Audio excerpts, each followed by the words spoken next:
So this is not your typical defamation case. This is actually, if you read the letter carefully, it's more of a conspiracy to defame and paint in a false light.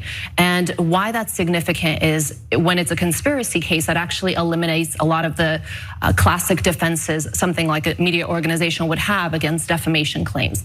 So that's what definitely sets this apart from other cases. And this is obviously so much more than just a conspiracy to defame.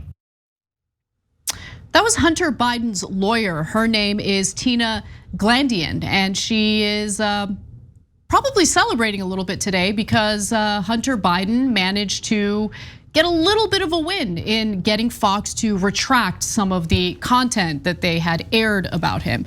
Now, Hunter Biden and his attorneys sent a letter making several demands to Fox. One demand included issuing a retraction/correction to their coverage about allegations that the Biden family had bribed a Ukrainian oligarch.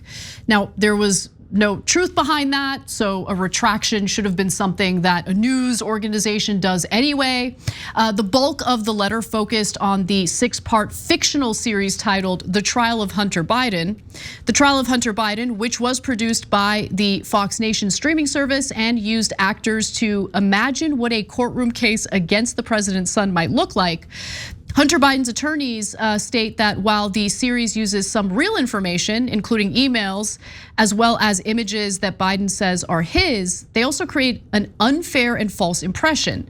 So according to his lawyer, the images that they use also include blurred and unblurred photos of Hunter Biden that were sexual in nature and were taken from his hacked laptop. The publishing of the private messages potentially violates some of the revenge porn laws in some of our states. And here is his lawyer explaining why the series in question is still a problem and why they want it taken down. If it is fictionalized, we all agree, you agree, they agree, and they have all the disclaimers saying this is not real, this is essentially made up. I mean, because some of the things are literally made up.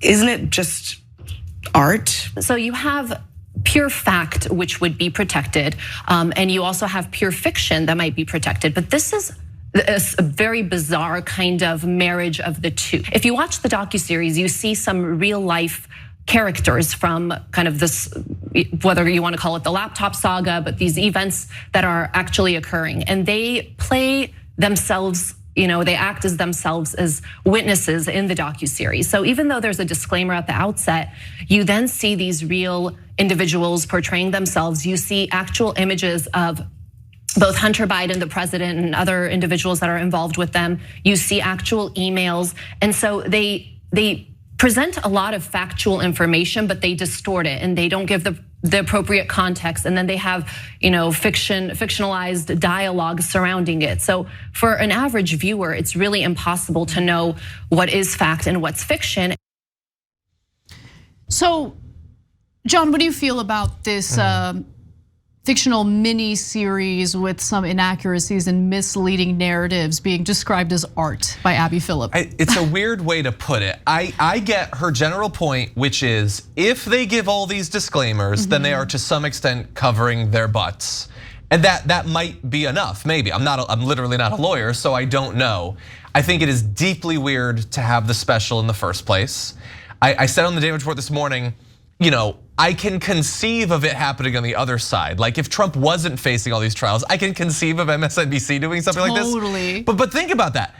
On the side of MSNBC or CNN or whatever, they cover the actual courtroom cases of Donald Trump. On the Fox side, they're like, we just want something. Let's make one up, of charges he's not even facing. I think that's wild that they would do something like that. And I get why Hunter Biden would be deeply worried about that.